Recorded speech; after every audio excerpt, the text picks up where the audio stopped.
precisamente los riesgos que cada uno conlleva son muy distintos y los beneficios que cada uno conlleva también. Porque ubicándonos propiamente en el contexto de la deuda, que es lo que hemos revisado hasta el momento, si hay algo importante a la hora de estudiar el tema de la deuda, es el tema del escudo fiscal que nos proporciona. ¿Por qué? Porque la deuda tiene asociado precisamente un gasto por intereses, ¿ok? Sin ánimo de entrar en un tema legal, porque para eso están los abogados, una característica de la deuda es precisamente que es un pasivo oneroso, quiere decir que tiene costo.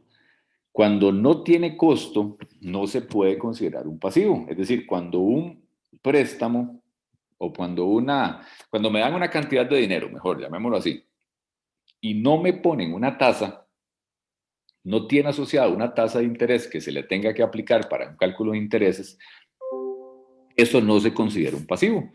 Porque precisamente para que sea pasivo tiene que tener costo, ¿ok? Tiene que tener una tasa que precisamente es la que me permite calcular los intereses y esos intereses son los que son deducibles. Ya decíamos también el lunes pasado que ya los intereses no se consideran en su totalidad deducibles, sino que hay que hacer todo un trabajo para determinar cuál es la parte que está más directamente asociada a la generación de ingreso y eso es lo que es deducible. Pero para nuestros efectos, todo el interés será deducible y por tanto entonces tendrá un escudo fiscal.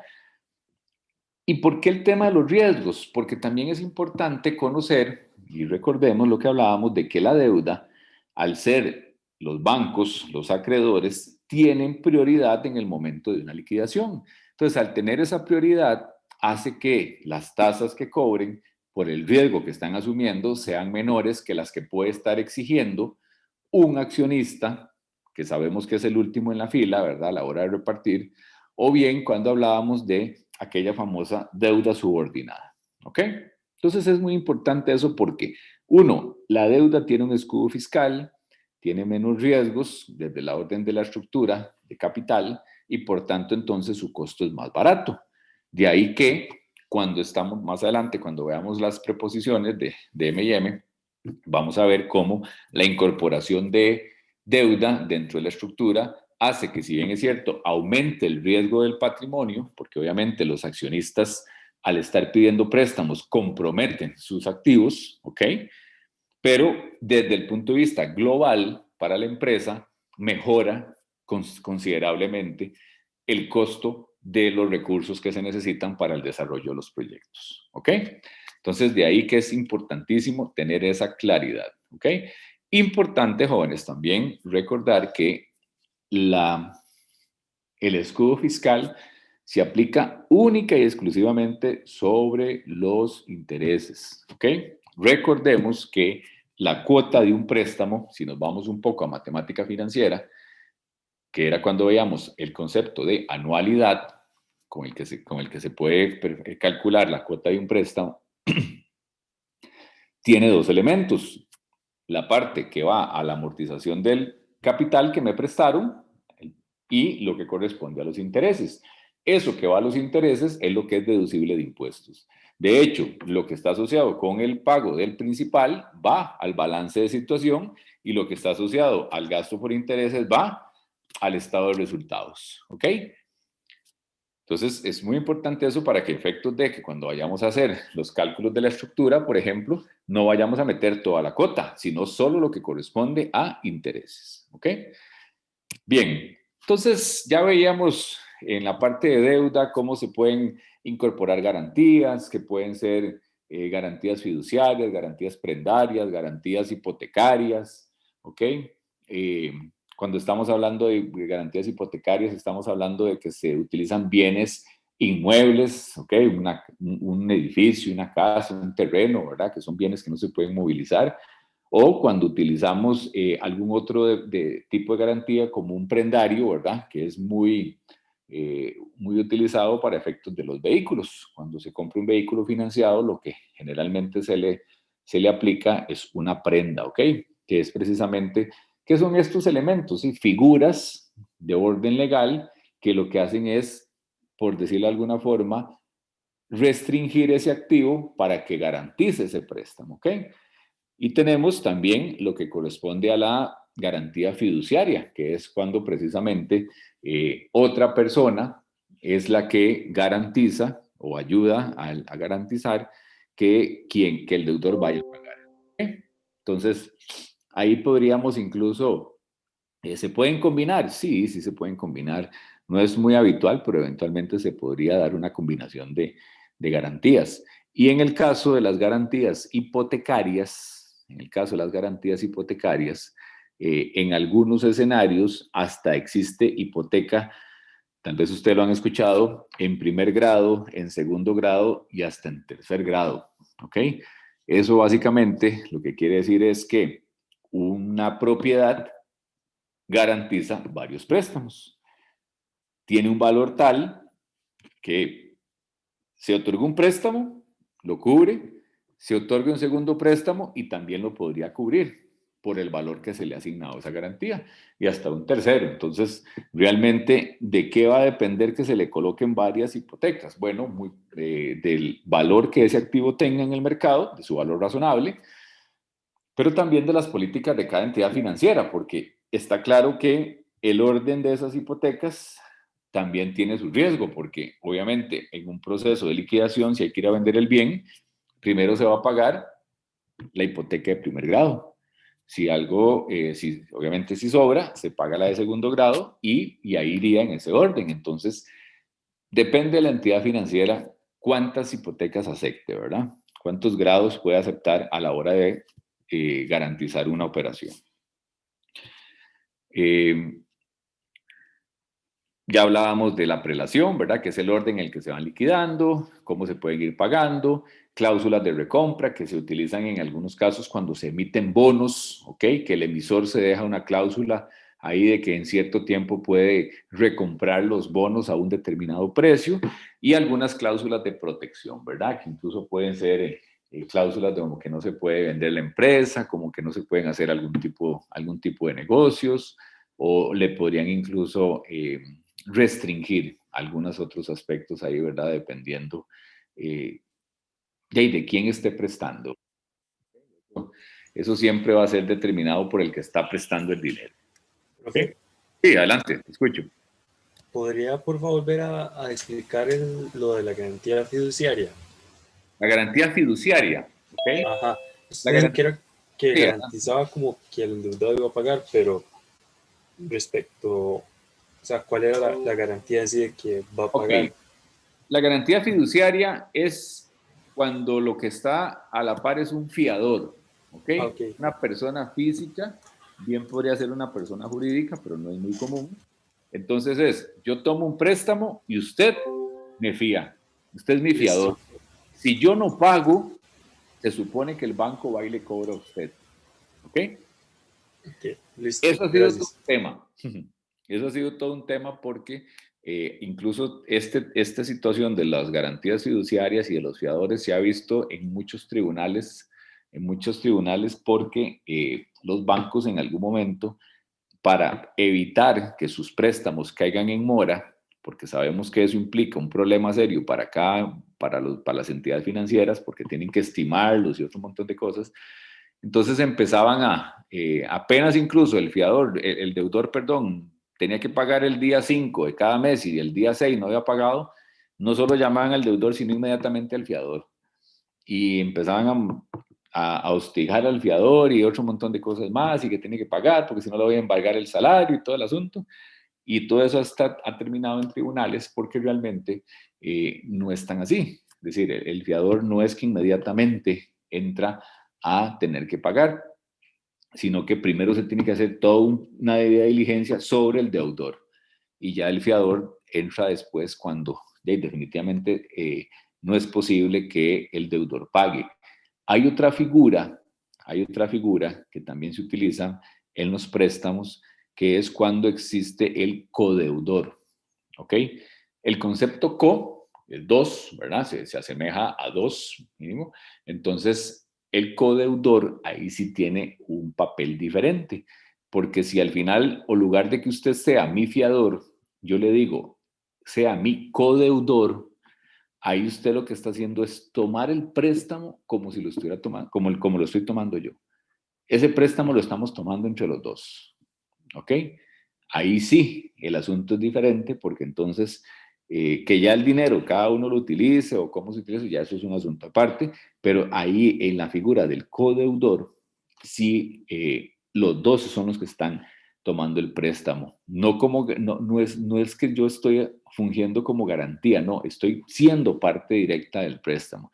Como fiador, sí, lo que estoy es siendo parte de esa garantía y entonces primero tienen que ir sobre el deudor y posteriormente, cuando ya se agote toda esa vía con el deudor, pueden ir al fiador, ¿ok? Entonces, eso es importante, jóvenes, principalmente por si ustedes o algún familiar de ustedes va a ir a tomar un préstamo, porque si hay algo que hay que tener cuidado ahora es que los préstamos son muy controlados y la SUGEF, que es la que regula las entidades financieras, Superintendencia General de Entidades Financieras, ha establecido muchas normas con respecto a los préstamos y a este tipo de transacciones que estamos hablando, de garantías y demás.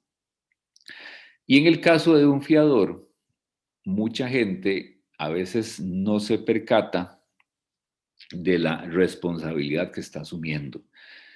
Porque una cosa es que no te obliguen a pagar, como eso que les decía, que primero hagan toda la debida diligencia contra el deudor, pero eso es muy diferente a que te puedan manchar tu récord crediticio.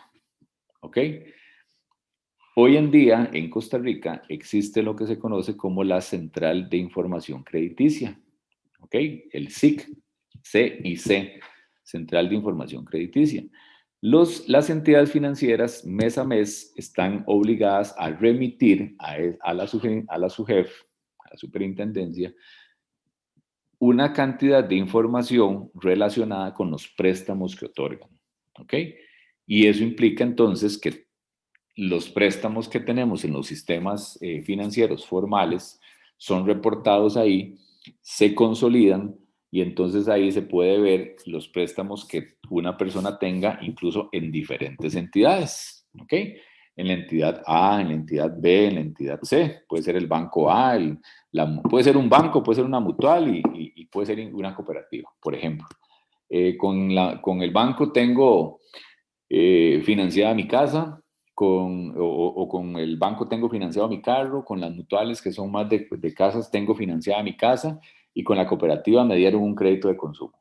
¿Okay? Entonces tengo 3 préstamos, ¿ok? Incluso los 3 con garantías diferentes, porque el de la casa con una hipoteca, el del carro muy probablemente con una prenda y el de consumo puede ser con mis ahorros o hasta con un fiador. ¿Ok? Entonces vean cómo está la cosa hoy en día. ¿Ok? Entonces, las 3 entidades tienen que remitir información a esa central de información crediticia. Perfecto. Y resulta que usted está al día en el préstamo de la casa, está al día en el préstamo del carro, pero está atrasado con el préstamo de consumo que le dio la cooperativa. ¿Ok? Entonces, a nivel de los préstamos se clasifican en A1, A2, B1, B2, C1, C2 y ya cuando son préstamos D y C, D y C, ¿ok? S, A, B, C, D y E obviamente son categorías de riesgo, ¿ok? Entonces, vuelvo al tema de la importancia de que hablemos de riesgos. Entonces, el préstamo de la casa está perfecto, está en A. El préstamo del carro, si acaso un par de días de atraso tengo, pero sigue estando en A o todavía en B. Pero el préstamo de la cooperativa, como les decía, está atrasado y ese está en C o incluso pensemos algo más dramático, está en D. ¿Qué pasa ahí?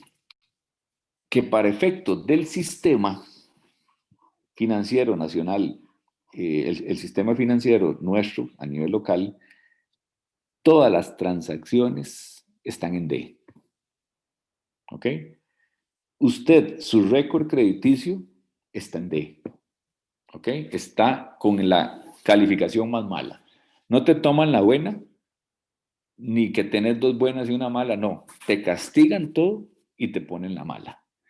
Y si usted es fiador, aunque ninguno de esos préstamos, sea el de la casa no es con usted, el de la prenda tampoco es con usted, pero el del fiador sí, porque usted le ayudó a esa persona, entonces usted como fiador tiene categoría D.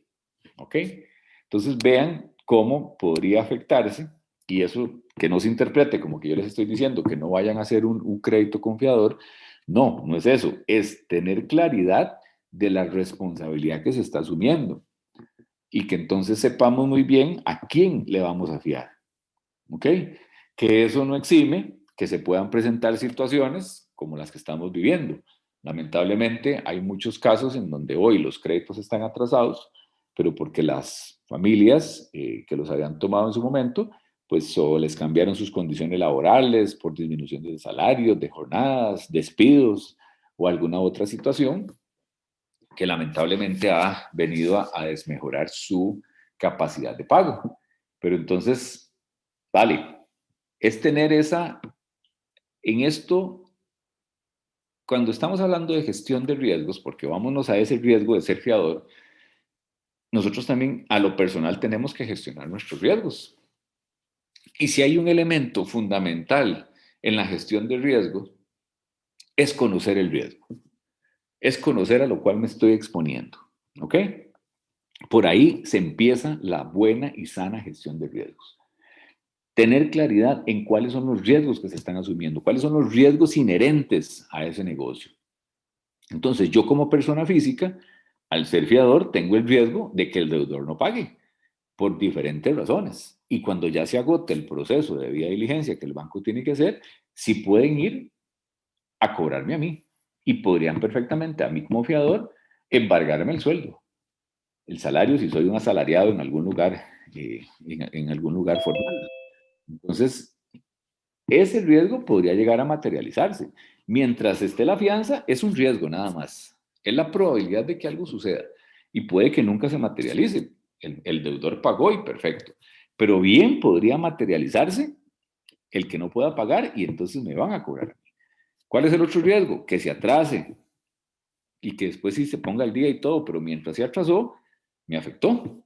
Mientras se atrasó, me afectó y entonces no lograron, yo tuve un problema porque soy fiador, me afectó y cuando fui a pedir un préstamo porque lo necesitaba, no me lo dieron, porque estoy manchado, porque estoy atrasado. No, no, yo no estoy atrasado. No, claro, usted está atrasado porque usted es fiador en esta operación y esa operación está atrasada. Entonces no le podemos prestar dinero a usted todavía. O le podemos prestar bajo estas condiciones, una tasa más elevada, o tiene que presentarme usted ya no un fiador, sino un codeudor, o le exijo, o le presto, pero ya no confianza, sino con hipoteca. Entonces va a tener que hipotecarme un bien que usted tenga. Esos son riesgos que se pueden dar.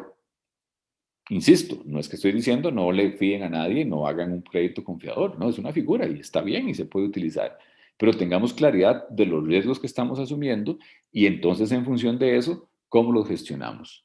Muchas veces somos fiadores de alguien y fuimos y firmamos el día que se le otorgó el préstamo y nunca más volvimos a saber de esa persona o casi no tenemos contacto con esa persona. Y resulta que de ahí a veces lo llaman a su teléfono y a lo mejor usted dice, no, este número no lo conozco y no contesta.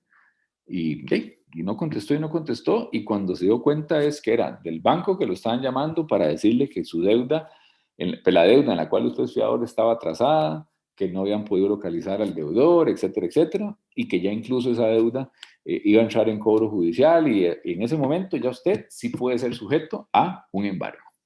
¿Ok? Entonces, vean la importancia de darle seguimiento a las operaciones. Y claro está que la importancia radica más bien en valorar muy bien el tipo de operación que vamos a hacer, qué tipo de garantía se va a utilizar y después el seguimiento que se tenga que dar sobre eso. ¿Ok? Ahí como para estar ahí bien contextualizados en ese aspecto y tal vez no puede ser que ahorita no ustedes, pero sus familiares y entonces ustedes también pues le puedan ayudar en asesorarlos en ese particular, ¿ok? Bien, entonces, bueno, aquí hablábamos también de la figura del arrendamiento, que hoy por hoy es muy utilizado, ¿verdad? Tenemos el arrendamiento financiero, el arrendamiento operativo, por ahí hablamos un poquito del renting, que es una figura muy similar al arrendamiento operativo, donde pues básicamente estamos hablando de un alquiler. Cuando hablamos de arrendamientos, estamos hablando de un alquiler. Se pueden alquilar vehículos, se pueden alquilar inmuebles, se pueden alquilar maquinaria. Hoy en día, una de las cosas que se alquila mucho o que se mantiene mucho en arrendamiento o en leasing, que es como se llaman también, son los equipos de cómputo. ¿Okay? Los equipos de cómputo son muy normal que los tengan en leasing, porque es una forma de mantenerlos bastante actualizados, porque hacen un leasing a 3 años, 2, 3 años, y entonces a los 3 años se renuevan los equipos. Traen los nuevos y ya se llevan los que tienen 3 años de antigüedad. Otro activo que se está utilizando mucho ya te doy la palabra, Alejandro. Otro activo que se está utilizando mucho para leasing, las fotocopiadoras, ¿ok?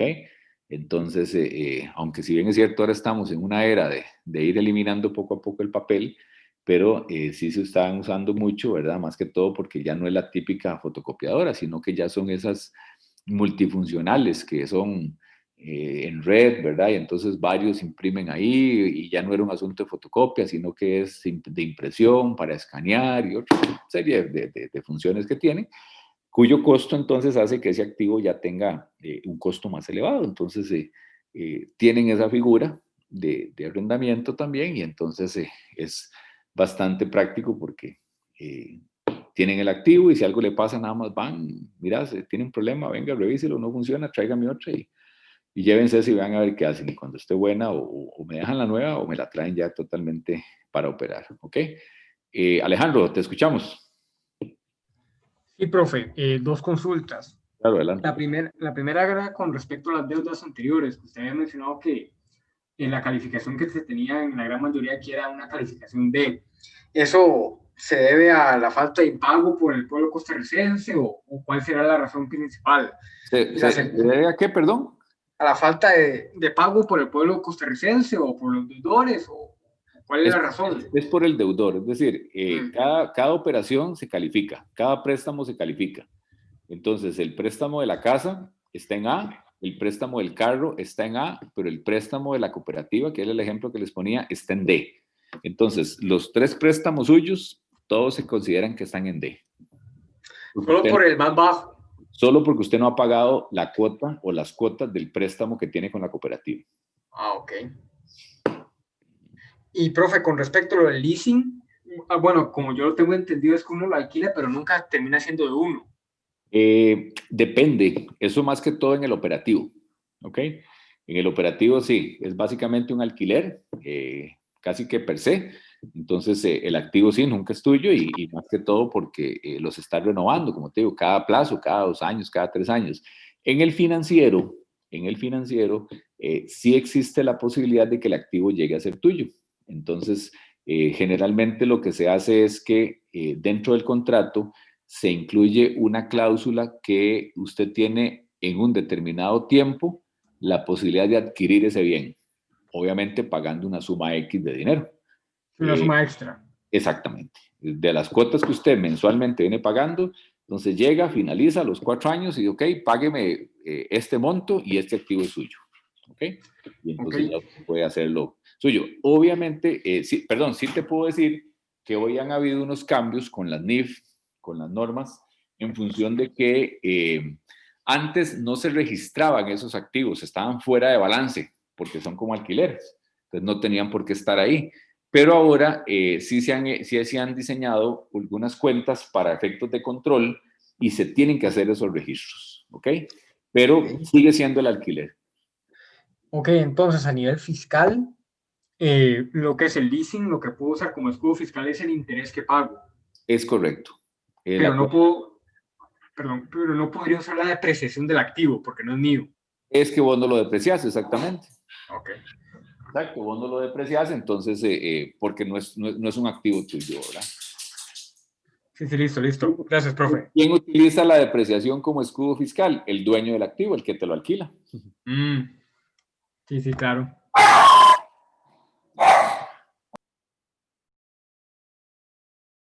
Rosco. Listo. Aquí tenemos sonido ambiente. Ok, por ahí teníamos otra consulta. Adelante.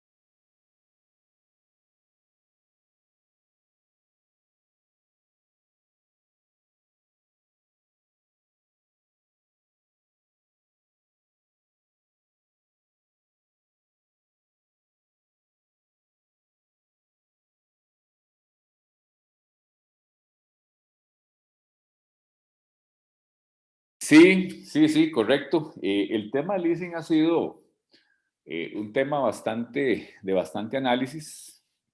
Créame, tiene sus ventajas, tiene sus desventajas. Por ahí incluso se señalaban algunas ventajas y algunas desventajas, ¿verdad? Pero sí ha estado tratando de regular. Lo que pasa es que es una figura legalmente constituida, no a nivel nacional, sino a nivel mundial, ¿verdad? Porque el tema del leasing no es un asunto que utilizamos aquí en Costa Rica. De hecho, dependiendo de cada país, pues así obviamente está en la parte tributaria y demás. Pero lo que se ha venido más bien es precisamente controlando mucho. Por eso es que el adoptar ciertas normas y proceder con los registros es en aras de lograr un mejor control y poder entonces determinar, ok, ¿qué es lo que tengo en arrendamiento? ¿Qué es lo que realmente es mío? ¿Y qué puedo utilizar para efectos de impuestos? Lo que tengo que hacer como deducible y qué no. Entonces, realmente, si bien es cierto, porque sí quieren hacer mucho control sobre eso, y en algunos casos se habló de eliminarlo, pero lo que se ha tratado por el momento es de controlarlo más y lo hacen a través de registros contables. ¿Ok?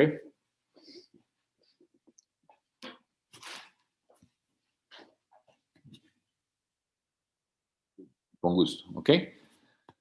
Listo. ¿Ok?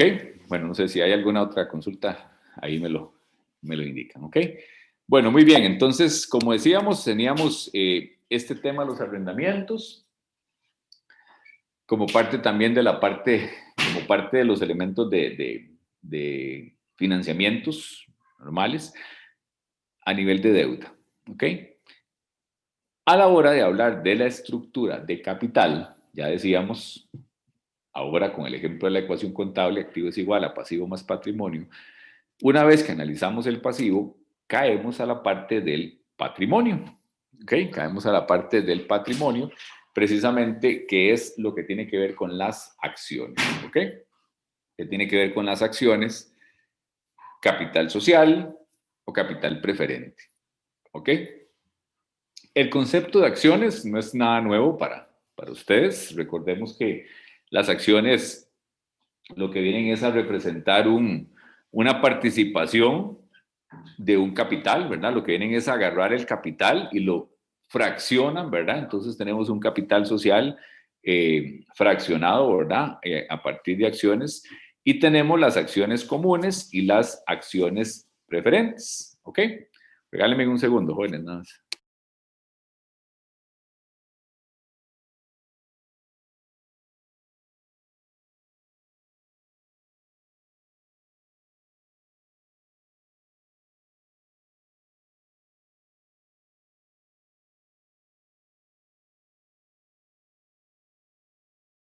Ok. Entonces, es importante en el contexto de las acciones tener claro de, uno, las acciones, que es financiamiento de largo plazo, porque la emisión de capital es un proceso largo, emitir capital no es un proceso corto como la colocación de una deuda, aunque la colocación de una deuda también es un proceso que no es tan sencillo, ¿verdad? Conlleva una serie de procedimientos y demás, pero la colocación de capital es mayor. Incluso generalmente se tiene que tomar muchas decisiones, incluso de a quién se le venden las acciones, si a los mismos socios o hay otros, porque si no, como decíamos en la sesión del lunes, se puede empezar a perder la propiedad del negocio. Y entonces, cuando hablamos de acciones en las empresas, se pueden tener las acciones autorizadas, ¿ok? Que es todo el capital que está autorizado, que se puede emitir, y podemos tener acciones en circulación, que son las que se están ahí, están colocadas, se están negociando, ¿verdad? Pensando en una empresa que cotiza y negocia sus acciones en bolsa. Y tenemos una tercera categoría de acciones que son las que se conocen como acciones en tesorería. En las acciones en tesorería es cuando la empresa recompra acciones que ya han salido al mercado. Es decir, se hizo la colocación de esas acciones y por alguna estrategia la empresa fue y las compró y las sacó de circulación. ¿Ok? Esas acciones, perdón, se registran en una cuenta que se llama acciones en tesorería, que es una cuenta que ustedes, si van y encuentran alguna en un balance, se van a dar cuenta que tiene un saldo deudor. ¿Ok? Recordémonos que contablemente hablando, tenemos saldos deudores y saldos acreedores. Cuando estamos hablando de la parte derecha del balance, que son los pasivos y el patrimonio, su saldo normal es un saldo acreedor. Y en el caso de las acciones en tesorería, se registran al debe. ¿Por qué? Porque restan a las acciones en circulación. Y este tipo de acciones en tesorería no ganan dividendos. ¿Ok? No se les paga dividendos. Los dividendos o incluso el cálculo de las UPAs, de las utilidades por acción, se hace solo con las acciones en circulación. ¿Ok? Otro aspecto importante que tenemos que tener bien claro es que a nivel contable, en la partida de capital social, las acciones se registran a su valor nominal. ¿Ok? Las acciones, como cualquier instrumento financiero, y que se negocian, hay compradores y vendedores, pueden venderse a un determinado precio. Y puede ser un precio mayor a su valor nominal o menor a su valor nominal. ¿Ok? Perfectamente. Dependiendo de oferta y demanda, a nivel de como cualquier otro instrumento financiero. Entonces, en ese escenario, si se venden acciones o se negocian acciones, a la hora de ir a hacer los registros contables en las partidas correspondientes, en la partida propiamente que se llama capital social, se tiene que registrar a su valor nominal. ¿Qué es lo más común? De que las acciones, por lo menos aquí en Costa Rica, valen un colón. A nivel internacional a veces le ponen $1, ¿ok? Pero podríamos encontrarnos valores nominales de aquí de 1,000 colones o de algún número así cerrado, por decirlo de alguna manera. Pero esa acción se puede ir a vender a 1,100. ¿Ok? Entonces, esos 1,000, valor nominal, se registran así en la partida capital social y los 100 adicionales se registran en otra partida que se llama capital pagado en exceso. ¿Ok? Todos los excesos se registran en esas partidas y si se compra o se negocia con un precio diferente, para abajo de su valor nominal, se lleva a una partida de descuento. Y entonces, eso es importante porque a nivel de capital social, de la partida de capital social, solo se pueden registrar a su valor nominal. ¿Ok? El otro grupo que tenemos también en la parte de financiamiento en el contexto patrimonio de capital es lo que tiene que ver con las acciones preferentes. ¿Ok? Como su nombre lo indica, es una acción que tiene algún privilegio, ¿ok? Tienen un privilegio y es precisamente en su mayoría el privilegio a recibir un dividendo, ¿ok? A recibir un dividendo. Entonces, en el caso de las acciones preferentes, se dice que tienen el privilegio de recibir un dividendo en el tanto y cuanto se declare ese dividendo, ¿ok? Si la empresa tuvo utilidades o incluso tiene utilidades retenidas y hace una declaración de dividendos y tiene dentro de su estructura capital preferente, entonces se le paga primero a los preferentes y después a los comunes, ¿ok? Pero importante también recordar que las acciones preferentes no participan de la administración de la empresa, ¿ok? Perdón, tal vez no de la administración, para no ubicarnos en que van y se meten ahí a decir que se hace y que no, aunque sí, porque al final la empresa tiene que hacer lo que la asamblea diga, ¿ok? En el contexto de, obviamente, lo que esté de acuerdo a la ley y demás. Pero un accionista preferente no tiene participación en esa asamblea como para ir a decidir, por ejemplo, si se pagan o no se pagan dividendos. Eso lo decide la asamblea. ¿Quién lo decide? La asamblea, pero de accionistas comunes. Entonces, el accionista preferente no participa de esas asambleas.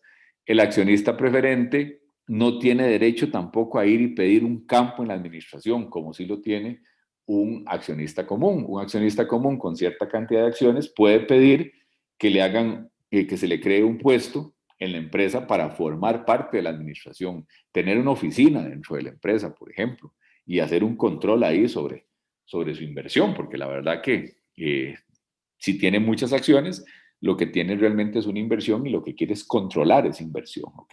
Asegurarse que se le está dando un buen uso, ¿verdad? Y se le está sacando el mayor provecho para obtener ganancias, utilidades y eventualmente traducir eso en dividendos, ¿ok?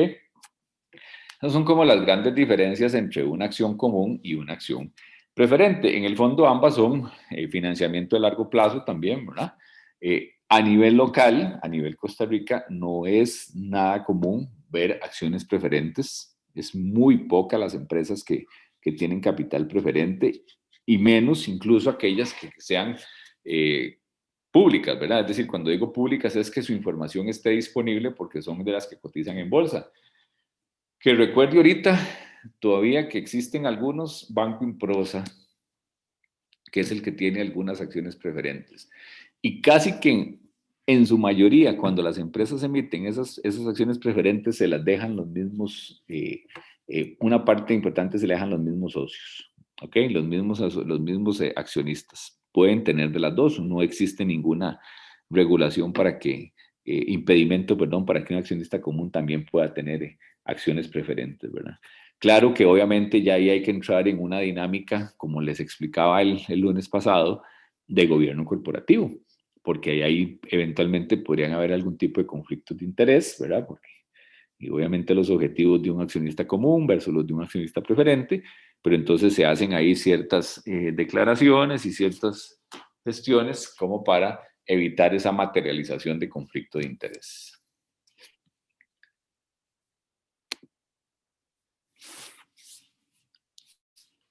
Al final, ya sea por deuda o por patrimonio, capital social o capital preferente, hay varios factores que se deben tomar en cuenta a la hora de decidir o tomar esa segunda decisión, si ustedes recuerdan la primera diapositiva que decíamos, de cómo financiar las inversiones.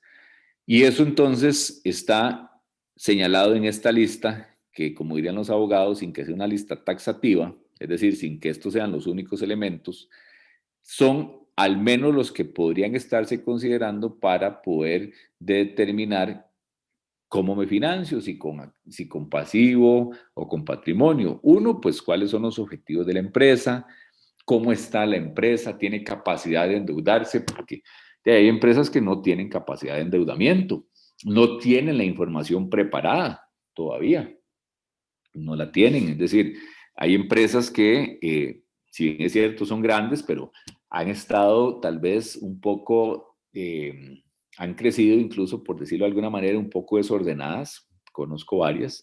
Y son empresas grandes, pero que desde el punto de vista contable, pues tienen muchas carencias y eventualmente eso hace que su información no sea la mejor, y pues oye, eso implica que a la hora de ir a solicitar un financiamiento bancario, pues no se los otorguen porque no presentan la información adecuada.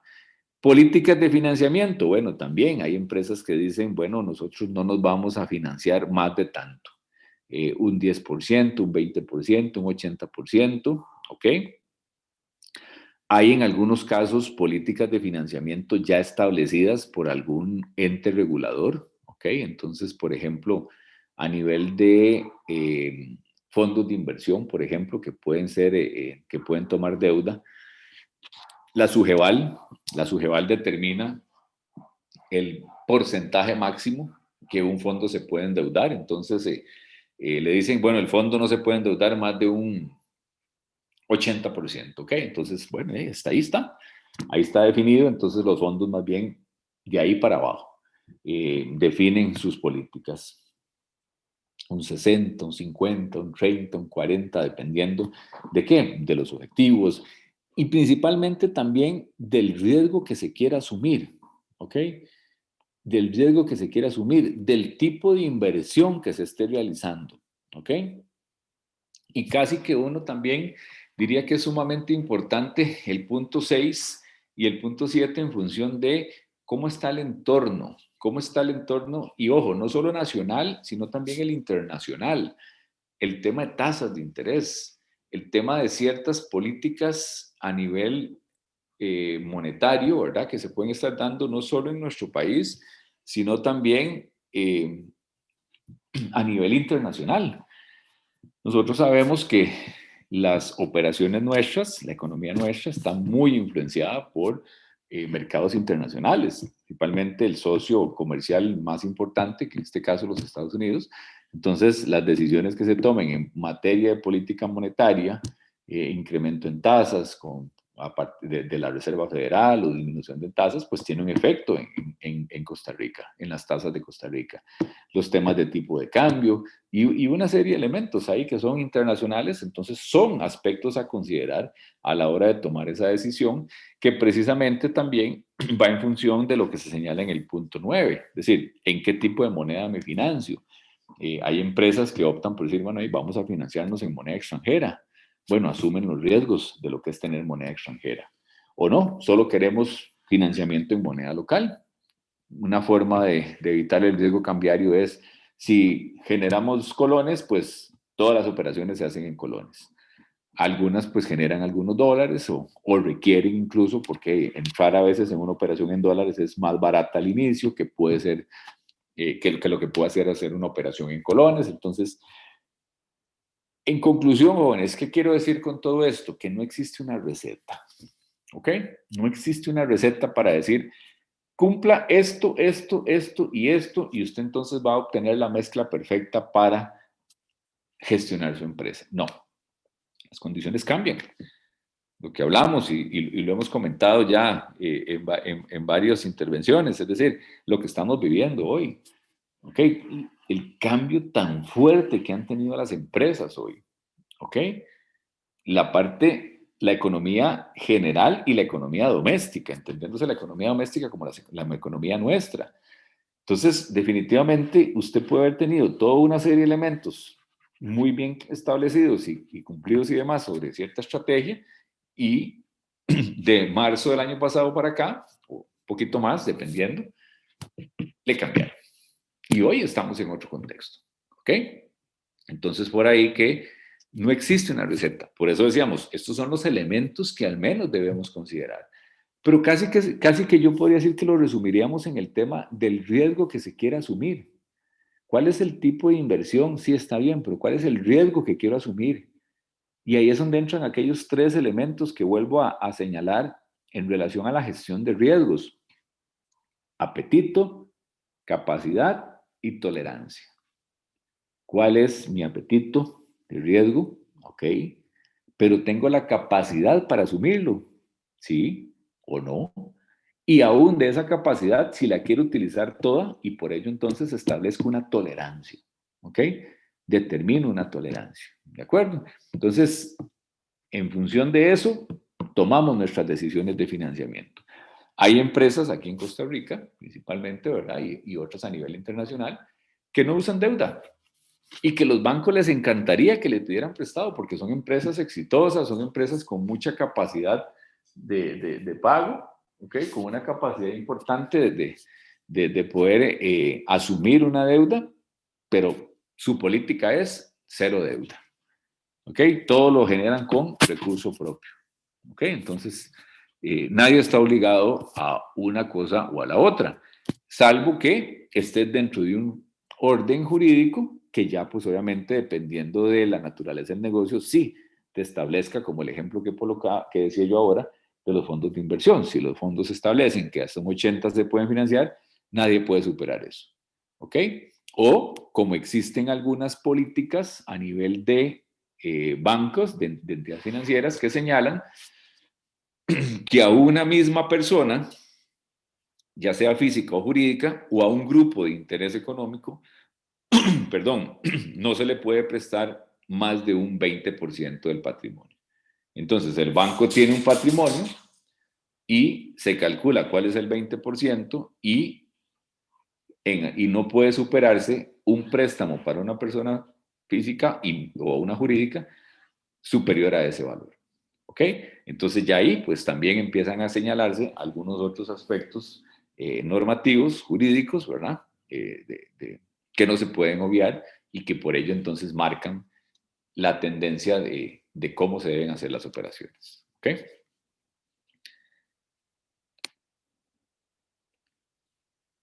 Aquí un pequeño resumen también de lo que es la parte de capital y deuda. Importante recordar que en lo que es la parte de capital, lo que se pagan son dividendos. ¿Ok? En la deuda se pagan intereses. ¿Ok? ¿Por qué se dice ingresos? Bueno, porque dependiendo del papel que esté jugando. Si soy un inversionista y invierto en la empresa comprando acciones, me pagan dividendos. Si compro deuda de la que emite la empresa, me pagan intereses. Si soy la empresa, deja de ser un ingreso, se convierte más bien en un gasto, pago un gasto por dividendo y pago un gasto por intereses. ¿Ok? En el escenario de que soy inversionista, así rápidamente, sin entrar en detalles, la situación fiscal. Los dividendos se graban como ingreso personal, no son, son un gasto para la empresa, pero no es un gasto deducible. ¿Por qué? Porque obviamente incluso los dividendos se declaran una vez que ya se ha pagado impuestos, ¿verdad? Se hacen sobre la utilidad neta, lo que ya queda. Los intereses, perdón, los intereses se graban también como ingreso personal, definitivamente son un gasto para la empresa y eso sí se pueden deducir para el efecto del pago de impuestos como un escudo fiscal, ¿verdad? Eso ya también lo conversamos, ¿ok? En el contexto del control, ¿control de qué? De la empresa. En el contexto del control de la empresa, si yo soy un accionista y un accionista común, tengo derechos en la empresa. Derechos a participar en las asambleas y tengo voz y voto. ¿Ok? Voz y voto, es decir, puedo ir y proponer y definitivamente a la hora de ejecutar una votación, ejercer ese derecho como tal. Cuando soy un acreedor, como por ejemplo cuando compro un bono o en el caso de un préstamo de un banco, el banco no puede ir a una asamblea, ni nadie representando al banco. Ok, yo como tenedor de un bono tampoco puedo ir a una asamblea y decir hagan esto, hagan lo otro y votar. No, ahí no hay control.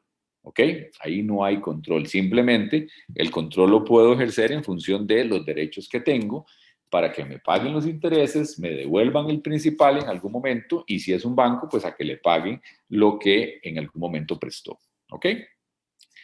En el tema de incumplimientos, que es uno de los riesgos de impago, ¿verdad? Que se conoce como riesgo de impago, o a veces se escucha una frase que decir es que se puede entrar en default. Bueno, ahí sí que no se pueda pagar, ¿ok? Entonces, en el contexto del capital, vean lo que hablábamos ahora, la empresa no está obligada a declarar dividendos, ¿ok? No está obligada. La empresa no está obligada a pagar dividendos, pero sí está obligada a pagar sus préstamos, ¿ok?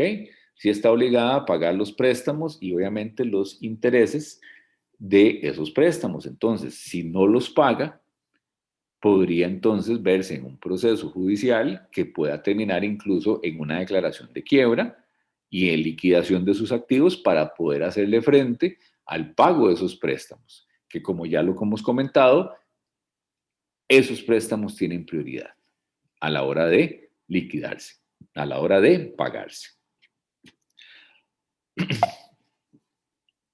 Alejandro, te escuchamos, perdón. Sí, profe, dos preguntas. La primera con respecto al financiamiento, que era el punto número 9, el financiamiento en dólares. Más con un comentario, me parece que una empresa que se financie en moneda extranjera lo haría de tal forma porque recibe divisas extranjeras, porque así aminora el riesgo y de hecho si recibe más, digamos que es una exportadora, si recibe más divisas extranjeras le sale mucho mejor porque, bueno, no tiene que pasar ese riesgo de tipo de cambio. Ahora bien, también se podría financiar en colones para comprar cuestiones a nivel local, porque puede que el tipo de cambio la ayude. No sé si estaré en lo correcto. Pues sí, realmente, mira, yo creo que se podría perfectamente, vamos a ver, vuelvo al punto, Alejandro, del tema del riesgo.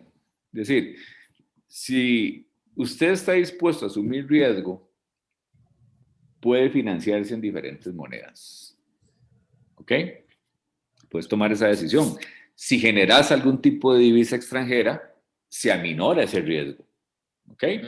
Y si estás totalmente, por ejemplo, dolarizado, pues al final entonces no estás haciendo ninguna moneda extranjera porque tu operación es en dólares. Entonces no importa que más bien hagas operaciones en dólares de financiamiento porque esa es tu moneda.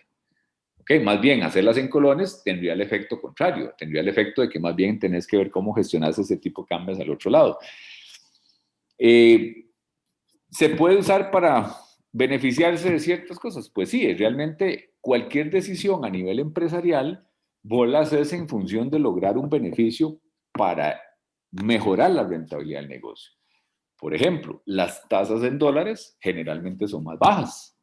¿Por qué? Porque obviamente es una moneda más fuerte y tiene el elemento de que el dólar, pues obviamente generalmente se aprecia, ¿verdad? Por lo menos con respecto al colón, y eso hace entonces que puedan las tasas ser más bajas.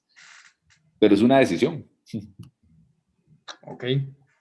Profe, y lo otro era con respecto al Banco Improsa, que me Sí. dio mucha gracia. ¿Por qué, digamos, si los socios compran la gran mayoría de las acciones preferentes, ¿por qué no usar bonos? ¿No les serviría mejor con respecto a política fiscal? Yo entiendo que acciones comunes no, porque así ellos no se diluyen su propio share en el negocio, digamos. Pero ¿por qué usar acciones preferentes y no bonos? Mira, en el tema de los bonos te podría servir bajo el escenario de que, es decir, me quiero ganar una tasa de interés. Pero, ¿qué es lo que pasa? Que habría que ver cómo están las tasas de interés al momento de ir a colocar esos bonos. ¿Por qué? Porque realmente, si vos querés colocar esos bonos, definitivamente tenés que ponerle una tasa. Estás obligado a ponerle una tasa de interés y agregarle un costo financiero directo a esa operación. Mientras que en el caso de una acción preferente, colocas dinero, ¿ok? Pero ya lo vimos ahí, la empresa no está obligada a sacar la plata en algún lugar para pagarte dividendos, puede que no los declare. Pero si los declara, vos tenés privilegio para que te paguen. Claro, pero eventualmente los tiene que declarar, o sea, no se puede hacer la rusa. Exactamente, ¿verdad? Pero no necesariamente, no estás obligado. Incluso se puede en una asamblea tomar la decisión de que aunque haya utilidades, se capitalizan y no se declaran. Ok, ok. Pero, profe, en ese caso, una empresa puede simplemente no pagar dividendos por años. Sí, claro. Hay empresas que, bueno, Apple durante más de 15 años no pagó dividendos. Y los accionistas preferentes, en tal caso, no recibirían ni un 5 en 15 años. No recibirían ningún beneficio en 15 años. Profe, pero ellos, digamos, sí recibían beneficio porque podían revender la acción a que otro llegara y esperara que sí le pagara los dividendos después. Podría. Lo que pasa es que ya cuando estás hablando de una venta de una acción, estás hablando de un mercado en donde usted tiene que llegar y encontrar un comprador. Que puede ser, claro que puede ser. En el mercado nuestro, un poco difícil porque es un mercado muy limitado. En mercados internacionales es muy común. Es Sí. muy común y incluso por eso es que cuando nosotros hablamos del rendimiento, que lo vamos a ver más adelante, no hablamos de que el rendimiento es una tasa. El rendimiento se compone de dos elementos. Se compone, en el caso de un bono, de la tasa de interés, pero de la diferencia de precio en el cual yo compré y con lo que pueda vender. Y en una acción igual, se compone del dividendo y la diferencia de precio en lo que yo compré esa acción y la que puedo venderlo. Entonces, mi rendimiento yo lo podría generar en función de que la acción la compré en 100 y fui y la vendí en 150, por ejemplo. Y ahí me gané un 50%, aunque no me pagaron dividendos. ¿Ok? Pero necesito otro comprador.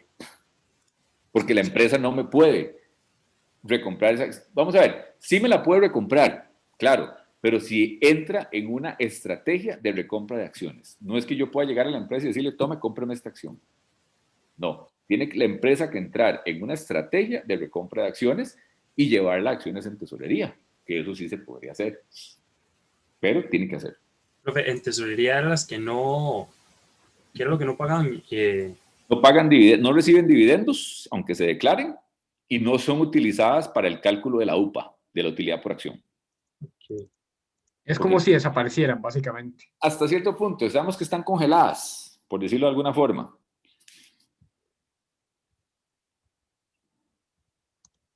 Bueno, gracias, profe. Ok, con gusto. Bien, entonces,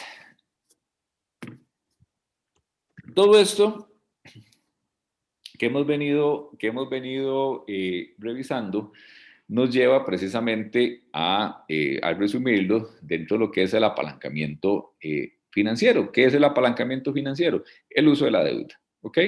Y entonces sabemos que, y ya le hemos hablado, entre más financiamiento, entre más deuda utilice la empresa, pues obviamente su apalancamiento va a ser mayor, pero debería buscarse algún nivel, algún equilibrio o algún nivel en donde pues no podemos seguir usando deuda y deuda y deuda y deuda, donde incluso eventualmente podría ser más conveniente utilizar algún otro tipo de instrumento financiero, como lo es el mismo tema en capital. Entonces, aquí estos simplemente son ejemplos, ¿verdad?, de diferentes estructuras que podrían tenerse, ¿ok?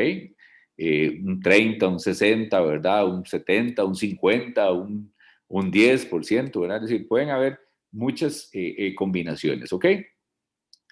Y al final, cada una de ellas, ¿verdad?, llegar a determinar una utilidad por acción. Ahorita van a ver por qué voy avanzando un poquito rápido con esto y nos va a quedar más claro con el otro ejemplo. Porque precisamente la idea es llegar a este análisis de indiferencia de las utilidades por acción, porque entonces la pregunta es decir, ok, ¿qué utilizo? ¿Deuda o capital? Bueno, precisamente entonces hay un ejercicio o un análisis que podría hacer es este análisis de indiferencia, en donde lo que se analiza o lo que se busca es revisar o analizar el nivel de ventas en el cual cualquiera de, los dos, de las dos opciones me da un resultado prácticamente igual. ¿Ok? Si nosotros vemos este ejemplo, ahí vemos un estado de resultados normal, como el que conocemos, ventas menos costos fijos, variables, utilidades, en el escenario que está en la izquierda. Hola, hola. Hay un micrófono abierto ahí.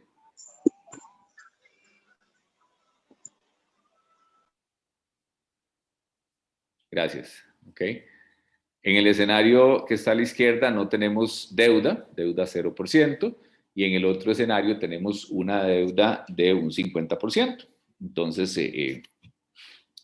vamos y entonces ahí simplemente vamos calculando ventas menos costos, utilidades, pagamos impuestos y tenemos las utilidades para distribuir, una X cantidad de acciones y llegamos a una UPA en el escenario de la izquierda de un 240, y haciendo lo mismo, pero incorporando deuda, tenemos una UPA de un 3,36. ¿Ok? Cuando le incorporamos deuda y obviamente hay menos cantidad de acciones y demás. ¿Ok?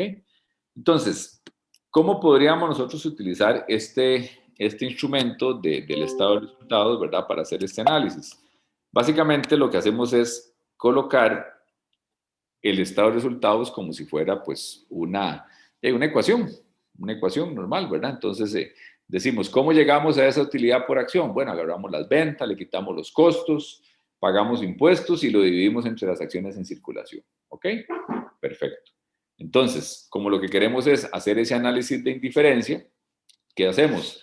Colocar una variable, que en este caso serían las ventas, ¿ok? Y decir, ok, X, que viene a ser las ventas en cada uno de los escenarios, ¿verdad? Vea que aquí lo que estamos haciendo es, este primero era el de 240, el que está en la izquierda, el de llegar a una utilidad de 240 por acción, y el otro era de un 3,36, porque era el que tenía intereses. Cuando la variable en este caso son las ventas, despejamos la variable como tal, encontramos el valor de X, y entonces llegamos a la conclusión de que X es 160.000. Si nos volvemos a este escenario que teníamos acá y ahora en lugar de las ventas, que es 100, 100 y 200 en ambos lados, vean lo que pasa. Ponemos 160.000 en ambas, tanto sin deuda como con deuda. Y entonces logramos llegar a una utilidad por acción de 1,44. ¿Qué quiere decir esto? Que en ese punto de 160.000 dice que por debajo de ese nivel las utilidades por acción serían mucho más altas si la empresa usara más acciones comunes.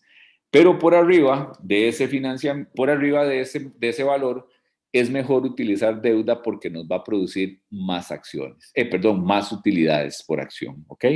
Entonces, esto es lo que se conoce como un análisis de indiferencia, donde podríamos, de una forma relativamente sencilla, poder determinar cuánto o qué incorporar más, si deuda o acciones. Aún en ese escenario, en donde pudiéramos lograr hacer un ejercicio como este, siempre van a estar en el medio, en el interín, decisiones. ¿Decisiones de qué? Decisiones de riesgo, decisiones de mercado o elementos más bien de mercado, porque entonces podríamos decir, sí, me sirve más utilizar deuda. Ok, vamos a usar deuda. Pero resulta ser de que en ese momento no hay buenas opciones para obtener préstamos. Las tasas están altas, los bancos o las entidades financieras no están prestando para ese tipo de negocio y entonces me toca irme a capital. Me toca irme a capital y entonces tomar otra posición, aunque el modelo me señalaba que tengo que lo que la recomendación es usar deuda. ¿Cuál es, al final, vuelvo al punto, jóvenes, la conclusión que sacamos con respecto a este tipo de análisis? Y no es que tampoco todo va a quedar a la libre. No, lo que es importante saber es que definitivamente los modelos no pueden incorporar todos los elementos posibles para poder llegar y simplemente meterlos y decir, esto es, y sobre esto ya logro obtener todo lo que yo quiero. Porque hay aspectos que son de orden ya, que se escapan, elementos exógenos, que son los que me marcan si se puede o no utilizar un determinado elemento. Podemos agarrar otros modelos de predicción, podemos agarrar un solver, podemos agarrar incluso una aplicación que le metamos la información y al final nos diga, sí, tiene que adquirir de deuda 185.225.304 colones. Perfecto, y con eso se va a ganar tanto. Sí, pero no te prestan eso, porque en ese momento no tenés capacidad para obtener ese préstamo. No tenés preparada la estructura a nivel de información para colocar ese préstamo. No tenés un banco que en este momento, una entidad financiera que en ese momento esté prestando esa cantidad o para ese negocio. ¿Qué implica? Irse al otro escenario, al escenario de capital, si es que se quiere seguir adelante con el proyecto. ¿Y cuál capital? Bueno, podría ser el capital social, si es que los socios están dispuestos a seguir colocando dinero, o la necesidad entonces de ir a capital preferente, porque realmente hay que dar algún tipo de beneficio adicional para poder obtener ese dinero o ese recurso que se requiere. Decisiones, insisto, que hay que tomar a efectos de poder gestionar una empresa.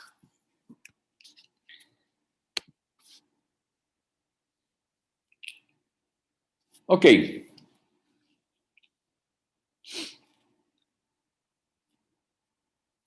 Si nosotros, analizando un poquito o adelantándonos un poquito en el programa, uno de los temas que nosotros vamos a revisar con detalle es precisamente el tema de las valoraciones de la empresa. Valorar una empresa, perdón. Valorar una empresa. Entonces, en el orden de valorar una empresa, y ahora que hemos venido hablando precisamente de estas decisiones de inversión, perdón, de estas decisiones, pues sí, de inversión y de financiamiento, ¿cómo se mete o cómo se podría ver eso dentro de lo que pueda estar generando o no valor para una compañía? ¿Ok? Pero cuando decimos valor es cuánto vale la empresa como un todo. En el escenario anterior es cuánto podríamos estar nosotros adquiriendo de un determinado elemento, ya sea deuda o patrimonio, para efectos de mejorar o de lograr una X utilidad por acción. Pero aquí en este otro escenario es cuánto podría estar cuál es el valor que podría estar teniendo una empresa que esté apalancada versus otra que no esté apalancada. Y recordemos que el concepto de apalancada es que tenga deuda. ¿Ok? Entonces, imaginémonos aquí, o imaginémonos no, veamos este ejemplo en el cual decimos, tenemos dos empresas que tienen ambas una utilidad antes de intereses impuestos, ¿verdad? Una UAI de $1,000 anuales, por siempre, ahí partimos de que es un valor ahí que se va a mantener en el tiempo. Y nos dice que también una de ellas emitió bonos perpetuos por un valor de $1,000 también y paga un interés del 8%. Entonces, si vemos la empresa 1, ¿verdad? La empresa U, ahí tenemos la utilidad, $1,000, lo gravable son $1,000. Si estuviéramos en un régimen de impuestos de un 30%, eso es lo que paga de impuestos, ¿verdad? Y entonces serían $300 y terminamos con una utilidad neta de 700. En el otro escenario, tenemos los $1,000, paga $80 de intereses, obviamente la utilidad gravable disminuye, pagamos menos impuestos, ¿ok? Pagamos menos impuestos, pero ahí también vamos a tener una utilidad, menor, En este caso de $644, ¿ok? ¿Qué pasa en estos dos escenarios? ¿Qué pasa con el flujo efectivo de los activos? Si nosotros vemos las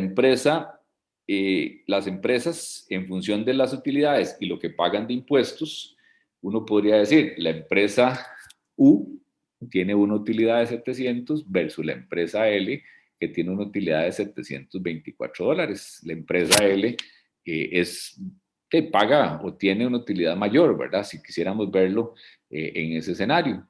Pero básicamente se debe al pago de impuestos, que es $24 menor por el efecto fiscal. Vean aquí cómo logramos visualizar el efecto fiscal que tenemos para en función de los bonos que se emitieron. Y ahí es donde entonces la empresa empieza a generar valor. Porque el valor de la empresa, como el valor de cualquier activo financiero, que viene a ser el valor presente de sus flujos futuros. ¿Ok? Cuando nosotros vamos a valorar una empresa, bajo la metodología de valoración de empresas, lo que vamos a hacer es descontar los flujos. ¿Ok? Descontar los flujos, y eso también implica descontar los beneficios que se tengan, en este caso en función de los escudos fiscales. ¿Ok? Entonces, aquí lo vamos a ver un poquito más claro, perdón, en este. ¿Ok?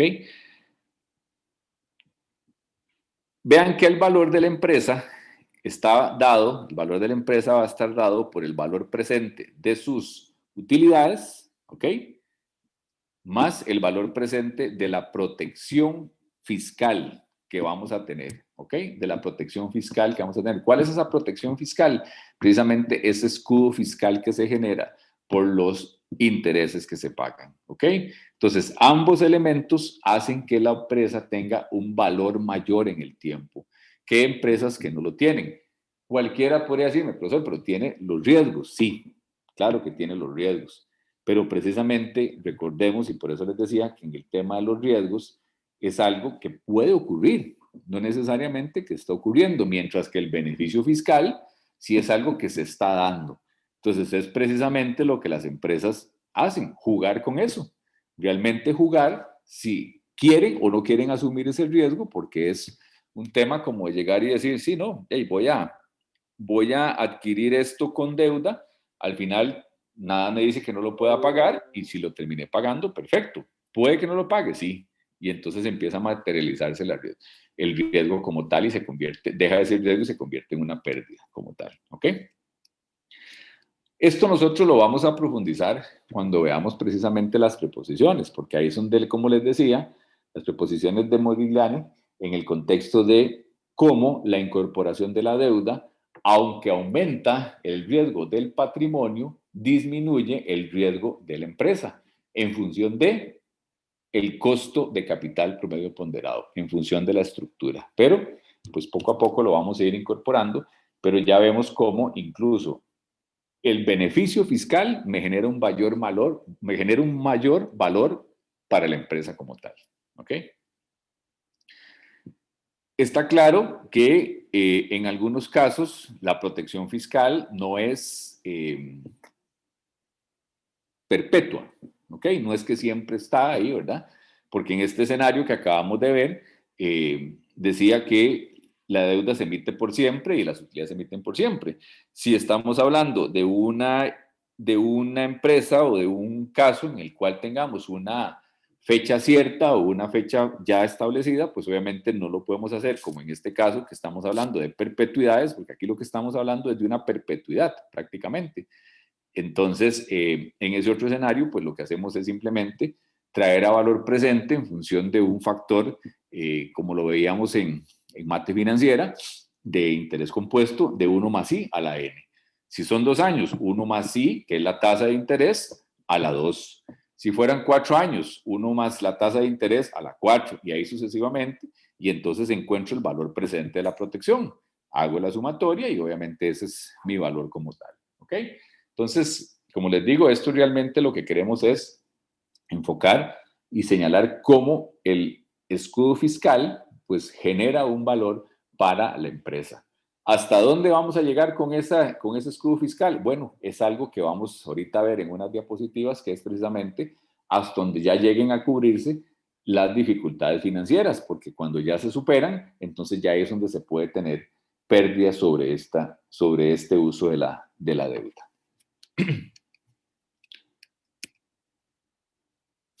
Que es precisamente estas diapositivas que vamos a ver acá, los límites en el uso de la deuda.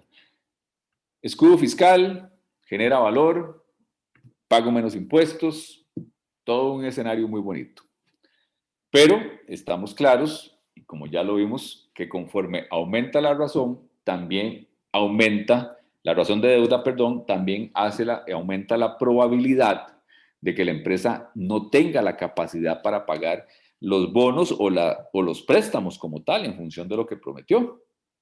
Y ahí es donde entonces, ¿qué es lo que sucede? Que la empresa empieza a transferir la propiedad de los accionistas a los tenedores de bonos. ¿Ok? Entonces, lo que es de los accionistas, porque de los accionistas es precisamente los activos de la empresa, pero en el momento en que estén apalancados o estén cubiertos, comprados con deuda y no se pague esa deuda, pues esos activos dejan de ser de los accionistas y empiezan a pasar a manos de los tenedores de bonos o de los acreedores, cuando puede ser en el caso de un banco como tal. ¿Ok?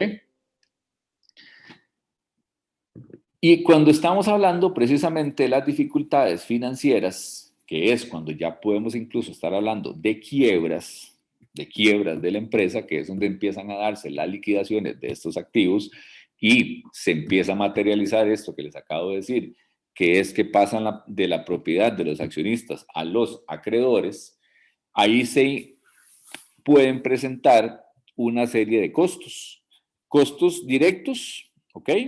Costos indirectos y costos que se conocen como de las crisis financieras. Los costos directos, pues los que están asociados directamente con la quiebra, la parte de los gastos legales, los gastos administrativos, ¿ok? Los indirectos, lo que incurre una empresa con una crisis para evitar la declaración de quiebra.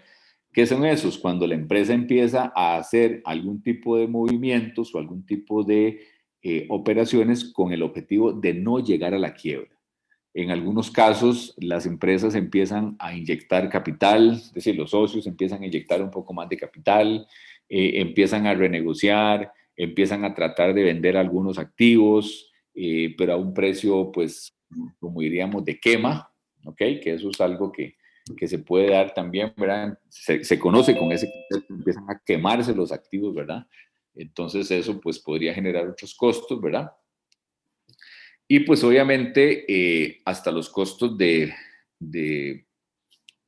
tratar de evitar problemas de imagen, porque ahí es un asunto ya también dependiendo del tipo de empresa, si es una empresa que pertenece a una corporación, lo que se trata es de mitigar, ¿verdad?, el riesgo de contagio, el riesgo de reputación para efectos de que las otras empresas pues no se vean tan afectadas, ¿ok? Tan afectadas en el contexto de que diga, sí, ya como esta quebró, las otras también van a quebrar.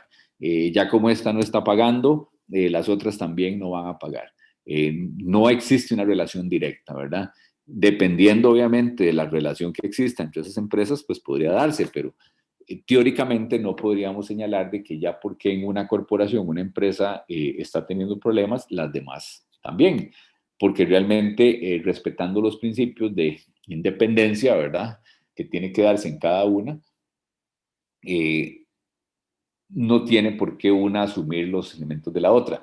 Que dentro de estrategias corporativas se da eso estamos claros que sí, pero no es tampoco una relación directa de que porque en una empresa se está perdiendo, en todas las demás se va a estar perdiendo. Incluso hay estrategias en las cuales tienen una empresa que es la que asume una serie de costos, aunque no tenga ingresos, pero dependiendo incluso del régimen de impuestos al que pertenezca, le puede ser más beneficioso asumir ciertos gastos y otras mejor no porque les pueden afectar más. Entonces eso perfectamente puede ser una planificación fiscal y una estrategia para efectos de la gestión de riesgos y todo lo que tiene que ver con la parte de pago de impuestos y demás, y no se está incurriendo ni en ningún delito, ni tampoco ninguna situación anómala, sino simplemente se utiliza como estrategia. Y hay empresas, corporaciones grandes que tienen ese tipo de estrategias o ese tipo de prácticas para su gestión como tal.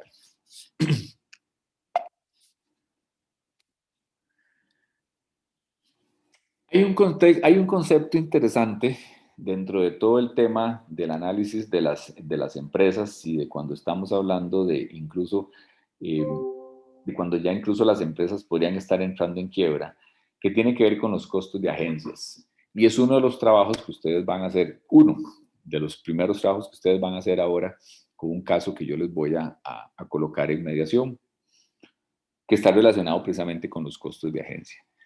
¿Qué son los costos de agencias? ¿Ok? ¿Qué son los costos de agencias?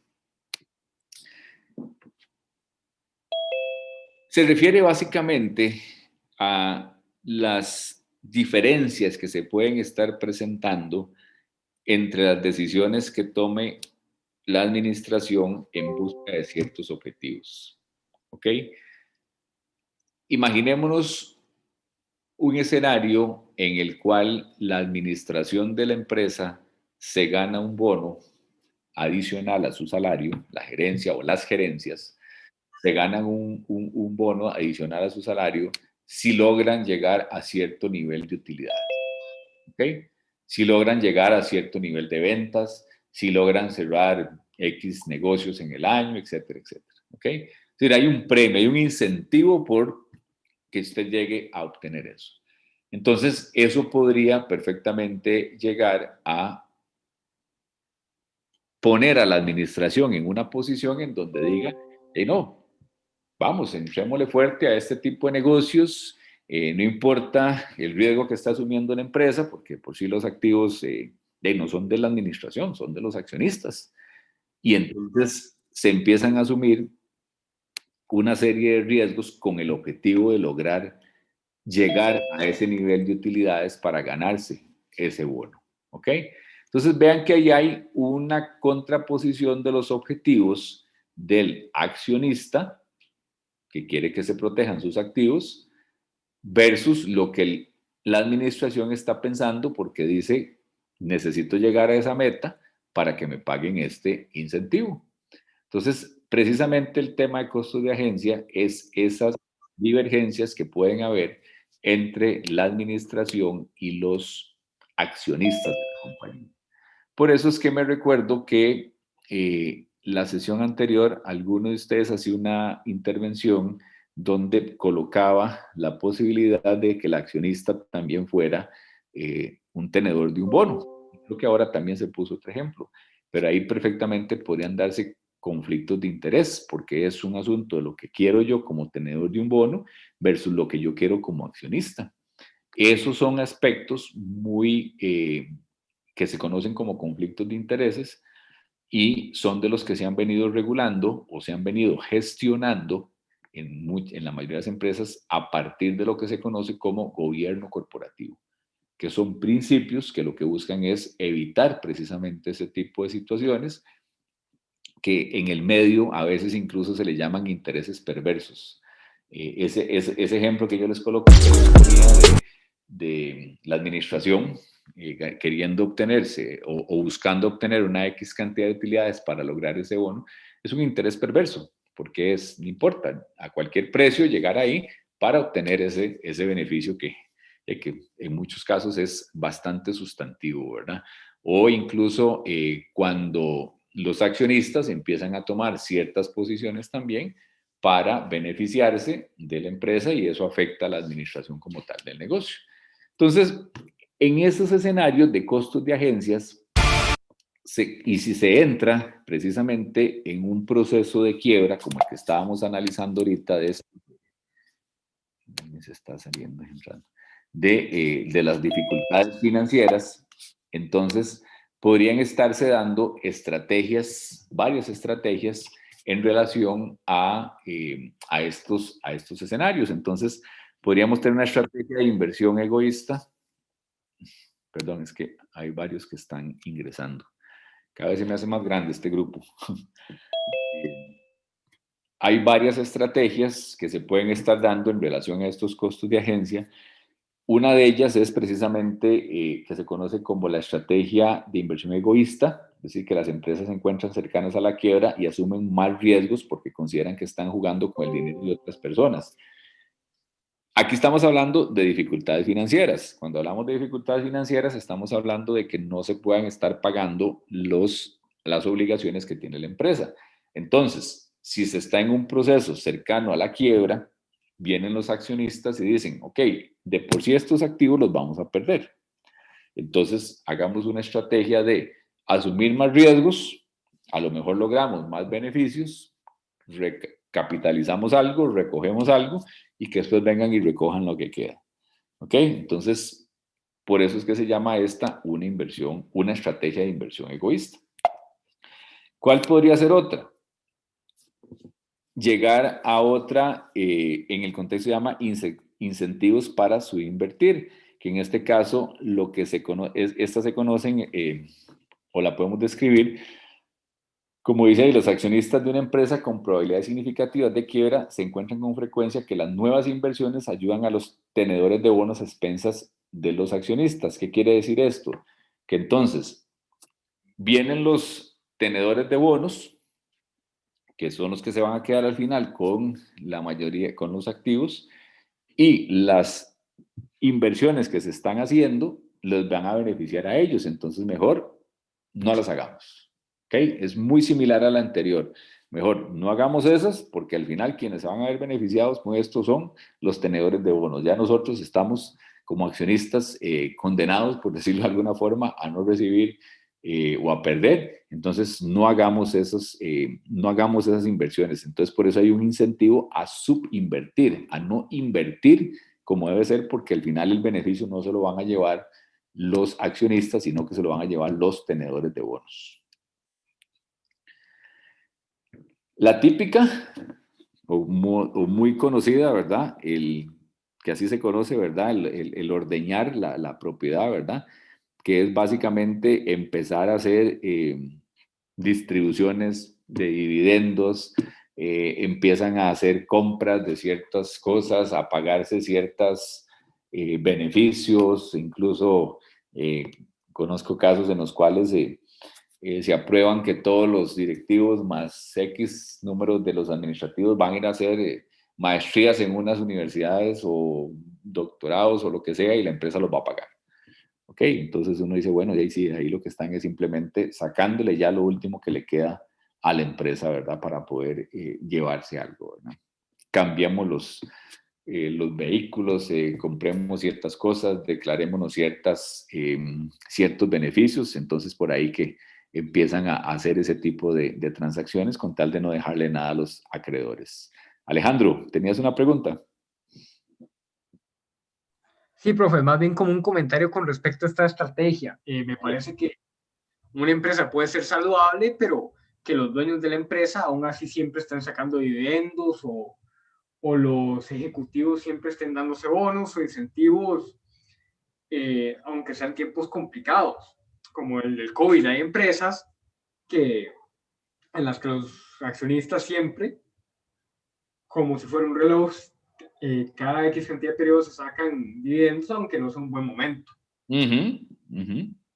Sí, de hecho, en el caso del Manchester United, los dueños desde que lo compraron simplemente están ordenando el club como si fuera una vaca y es el único club en toda Europa que está sacando dividendos en medio de una crisis económica. Pero bueno, eso pasa mucho y bueno, la empresa puede que esté bien económicamente, pero sí es malo que estén sacando tantos dividendos y demás porque es una falta de inversión en la misma empresa. Entonces, en vez de retener las utilidades para reinvertir en ella, se pierde todo en dividendos.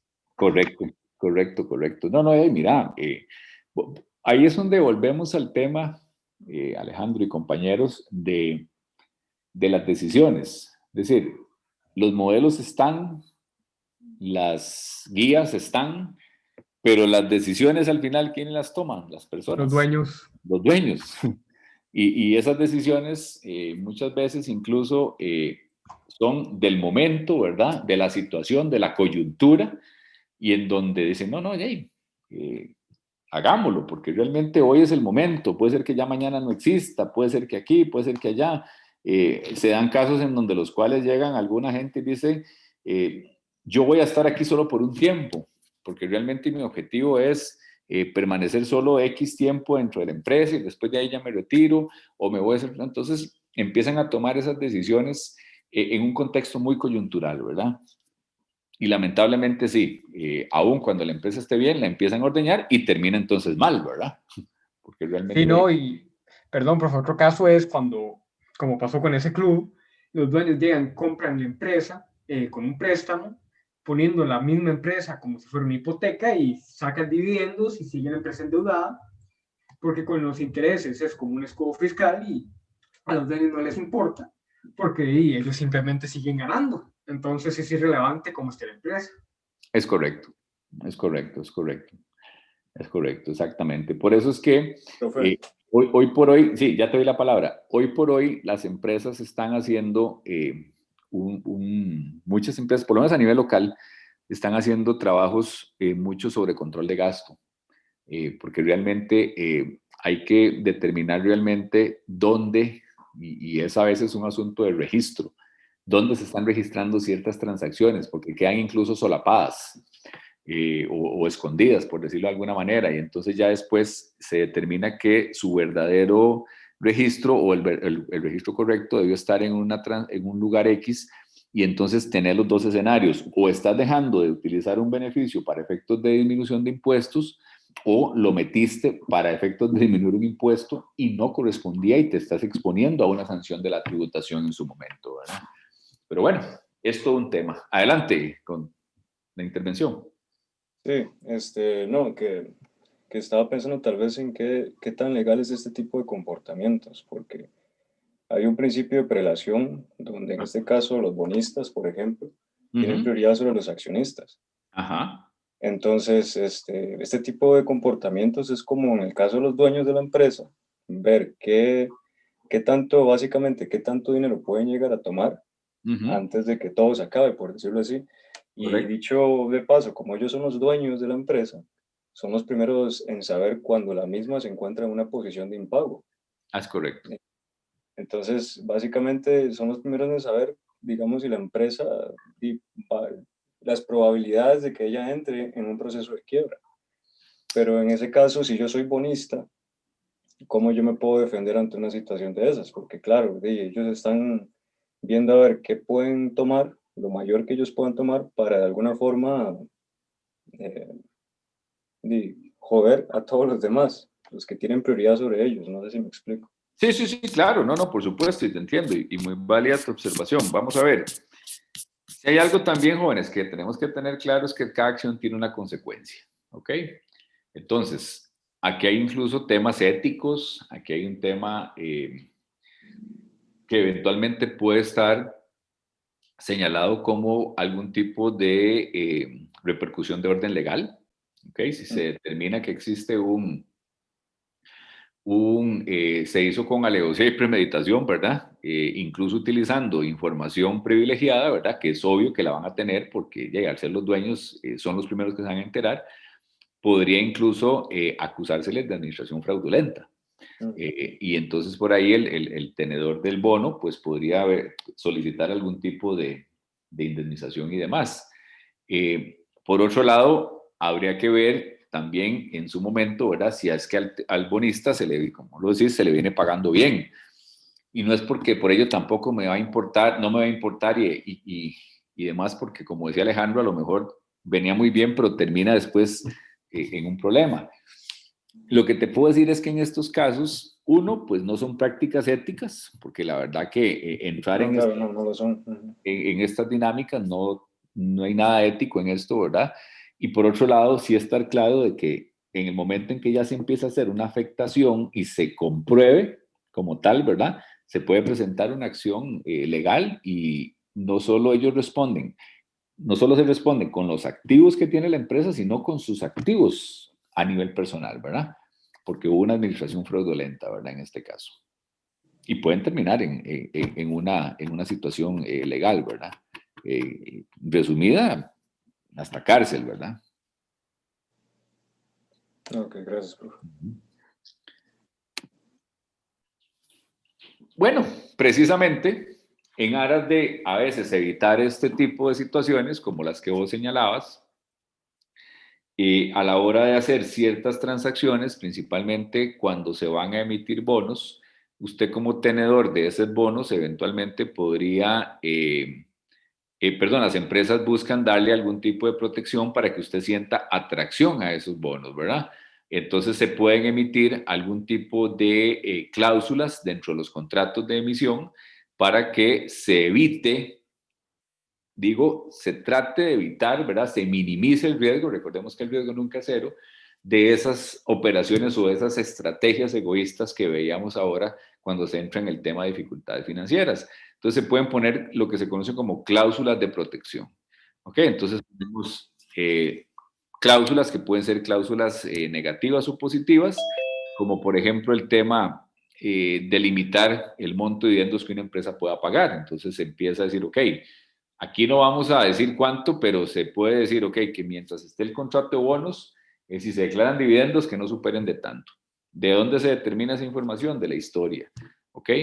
Que la empresa no puede entregar los activos en garantía, no puede tener, por ejemplo, más de una hipoteca, como les decía ahora, que teníamos hipotecas en primero, segundo y tercer grado. No, aquí solo estas que tienen en primero. No se puede fusionar la empresa, no puede vender sus principales activos, ¿verdad? Que esa es otra. Entonces la empresa, en algunos casos los accionistas dicen, no, hey, vendamos estos edificios que son los que valen.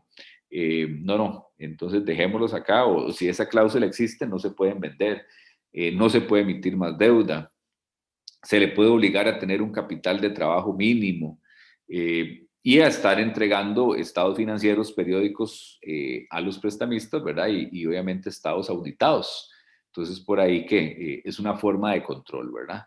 No necesariamente todo el tiempo se hacen y también a veces los tenedores de bonos que también a veces no revisan la información, ¿verdad? Entonces, a veces mientras se les esté pagando el cupón, no se empiezan a analizar otro tipo de informaciones y entonces cuando se dan cuenta entran en problemas, ¿verdad? Entonces existen estas cláusulas que eventualmente se pueden colocar en los contratos. Las empresas las utilizan a la hora de emitir bonos para poder hacer atractivos sus bonos, porque si no cuesta más colocarlos, porque el accionista, perdón, el tenedor de bonos va a tener una posición similar a la que vos estás señalando, ¿verdad?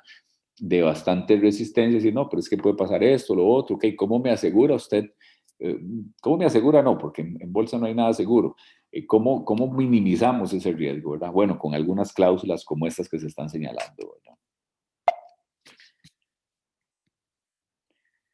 Y bueno, al final deberíamos ir a tratar de hacer un escenario en donde lográramos determinar el escudo fiscal, el valor presente, perdón, del escudo fiscal y el valor presente de las dificultades financieras, ¿ok?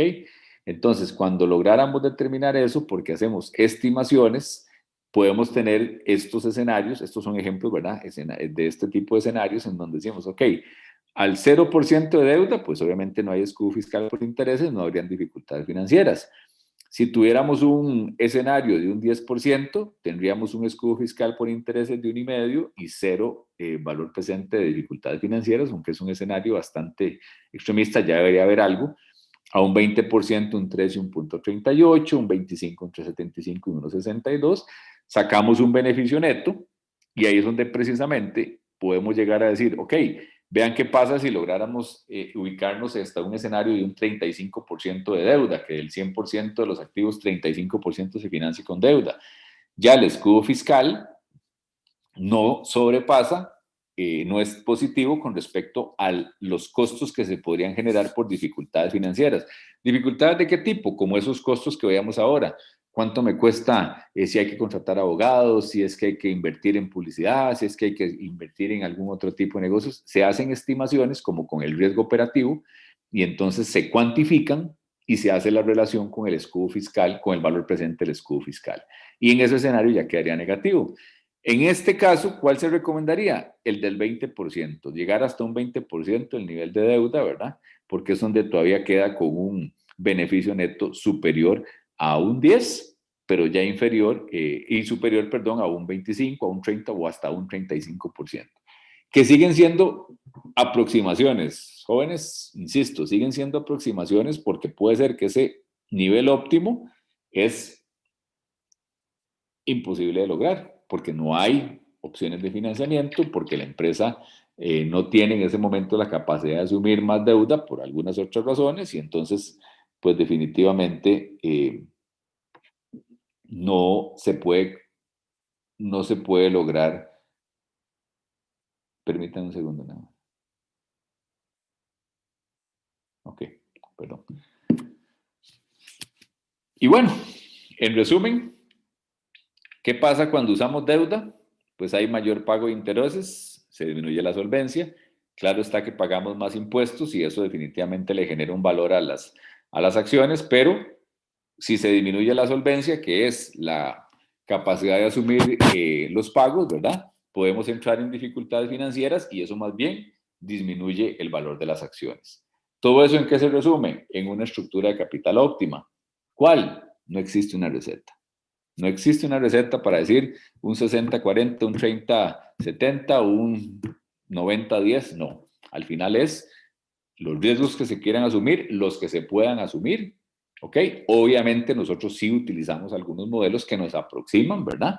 A esos aspectos, porque de lo contrario, imagínense, si no usáramos eso y aquí todo lo dejáramos a que son percepciones de riesgo, cuando hacemos una evaluación, yo aquí que habemos 45, podríamos tener 45 posibles respuestas.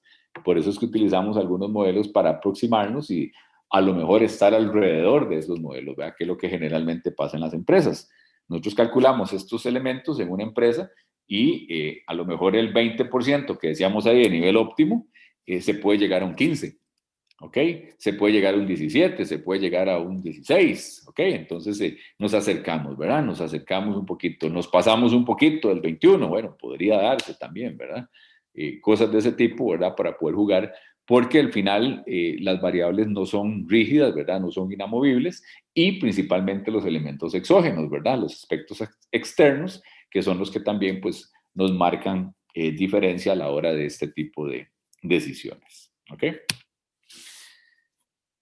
Hay muchas alternativas que eventualmente el mercado ofrece. En el caso nuestro, pues ya sabemos que bastante limitadas a préstamos y un par de emisiones de bonos, aunque los bonos aquí, pues prácticamente ya lo decíamos, los emite Banco Central y gobierno, pero pues en otros mercados, como ya ustedes lo han estudiado en otros cursos, ¿verdad? Sí sabemos que hay una diversidad un poco mayor, ¿verdad? Donde pues se trabaja mucho con los mercados de capitales, ¿verdad? Que es el tema de acciones que se compran, se venden, se hacen split de acciones, se recompran acciones, se vuelven a colocar esas mismas acciones, porque una acción que se recompre y que se lleve a acciones en tesorería se puede volver a vender en su momento, ¿verdad? Las empresas las utilizan también como incentivos a nivel de personal, ¿verdad? Cuando estas acciones llegan y se le dicen al personal, venga y deje usted de ser un colaborador y conviértase en un dueño de la empresa. Entonces también se los dan como programas de incentivos a ciertos ejecutivos, ¿verdad? Las venden a ciertos precios también en su momento pueden ser estrategias para aumentar o disminuir el precio de mercado que las acciones tienen, ¿verdad? Y bueno, esto ya lo habíamos visto, ¿verdad? Que era el ejemplo de las casas, ¿verdad? Entonces, con esto prácticamente estamos concluyendo el tema 1, ¿verdad? Del financiamiento de largo plazo. Obviamente tenemos que entrar un poquito perdón, lo teníamos para hacerlo en 2 sesiones y ya entraríamos después al tema 2. De este tema 1, como les decía, hay un casito pequeñito de costos de agencias que yo quiero que ustedes desarrollen, que es uno de los primeros requerimientos, ¿verdad? Y hay otro requerimiento que quiero que también trabajen, que es precisamente el tomar una empresa, y ahí sí van a tener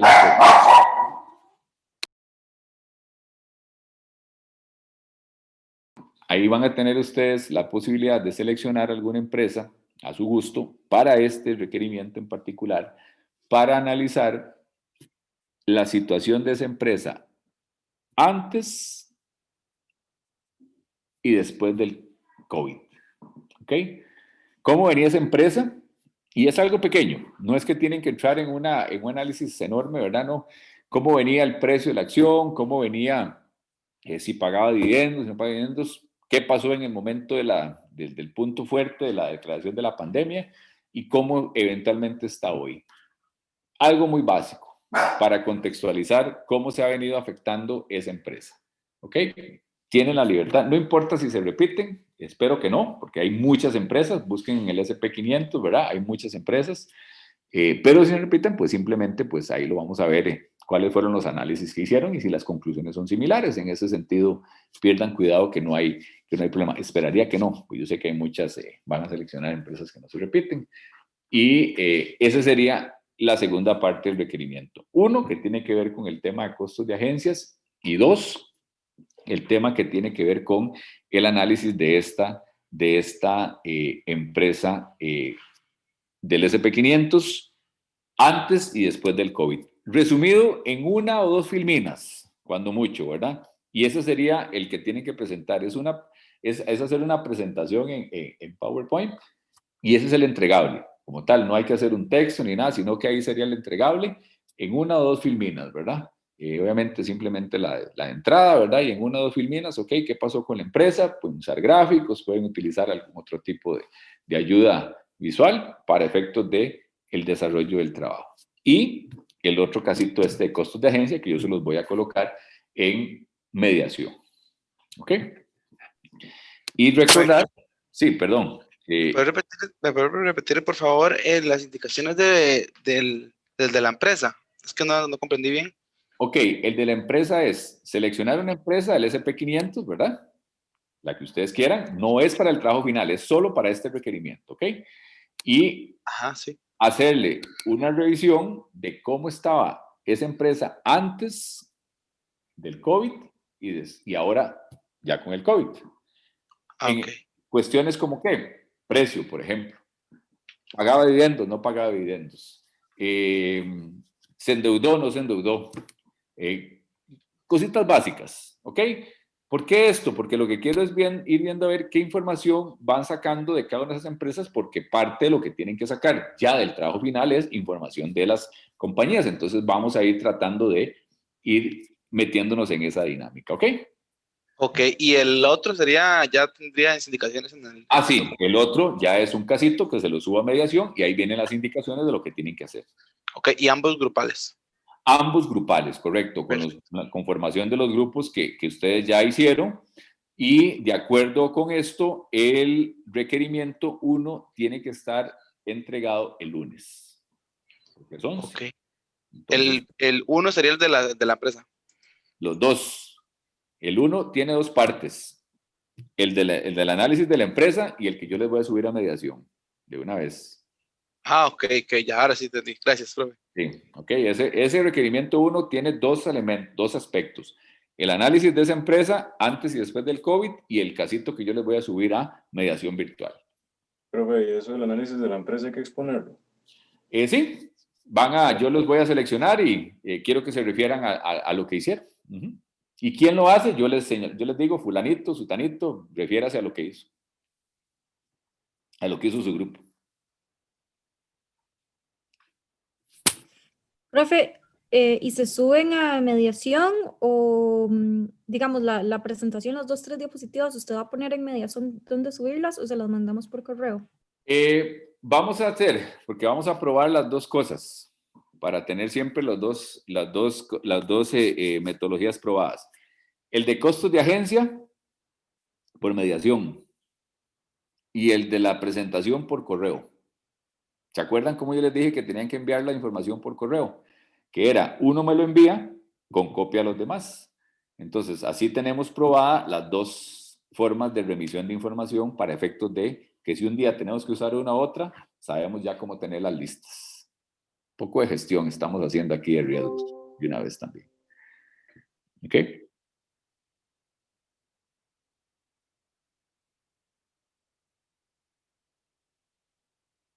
Mira, si usted me lo pregunta así como me lo está diciendo, la norma señala que no deberían estar ni en clases, porque la verdad es esa.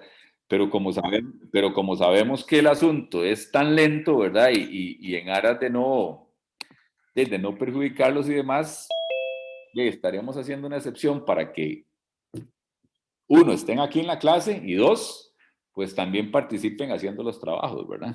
Esperando que las resoluciones lleguen, ¿verdad? Y que no haya inconveniente con eso, ¿verdad? Porque no deberían ser evaluados ni nada, pero bueno.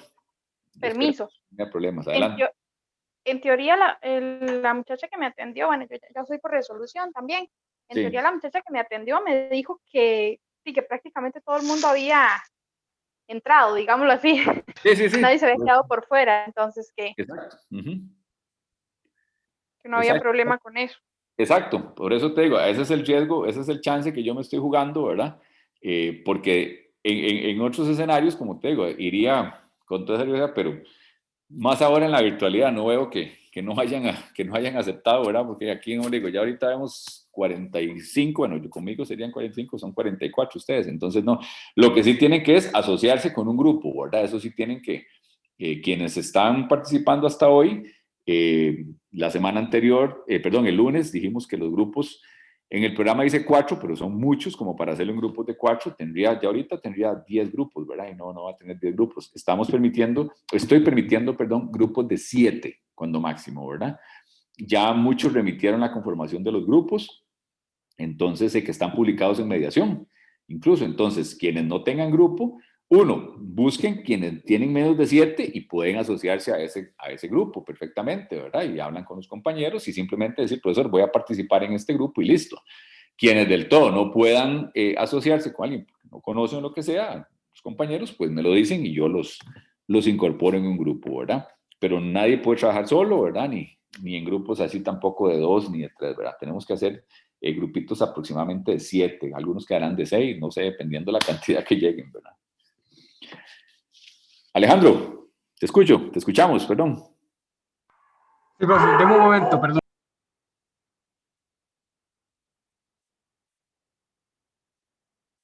Profe, y otra consulta, ¿cómo me doy Claro. cuenta quiénes quedan, quiénes no tienen grupo?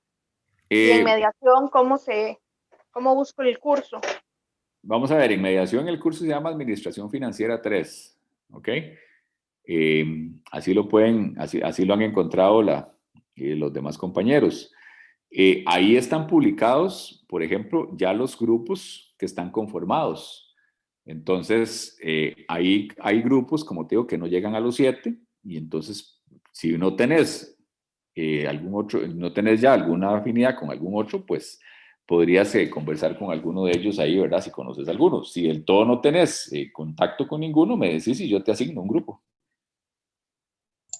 Profe, de hecho, nosotras, bueno, tenemos 5. No sé Ok. si la compañera tal vez se puede... Bueno, listo. Imagínate, ahí ya tienen 5, entonces tal vez